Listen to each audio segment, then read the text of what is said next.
Organizata botërore e shëndetësisë bëri thirrje urgjente për ndihmë prej $8 milion për të adresuar pasojat e tërmetit në Myanmar. Në këtë vend të Azisë Juglindore rreth 1700 njerëz humbën jetën nga tërmeti që goditi javën e kaluar, ndërsa mijëra të tjerë rrezikohen nga lëndimet dhe sëmundjet. Agjencia e Kombeve të Bashkuara tha se po vepron në nivelin më të lartë të emergjencës.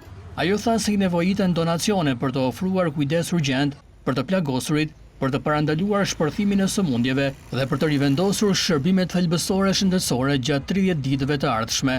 Federata Ndërkombëtare e Shoqatave të Kryqit të Kuq dhe Gjysmëënës së Kuqe tha po ashtu se shkatërrimi ka qenë i madh dhe se nevojat humanitare po rriten çdo ditë.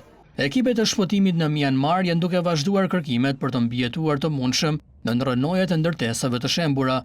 Udhëheqja ushtarake e vendit shpalli gjendje të jashtëzakonshme në 6 rajone dhe lejoi ekipet e huaja të shpëtimit të hynë në këtë vend për të ndihmuar me pasojat shkatërruese të tërmetit. India, Kina dhe Tajlanda janë ndër fqinjet e Myanmarit që dërguan materiale dhe ekipe ndihme. Personel dërgoi dhe Malajzia, Singapori dhe Rusia. Tërmeti me magnitudë 7.7, një nga më të fortët që përjetoi Myanmari në një shekull, tronditi gjithashtu Tajlandën fqinje, duke shkaktuar dëme dhe viktima atje.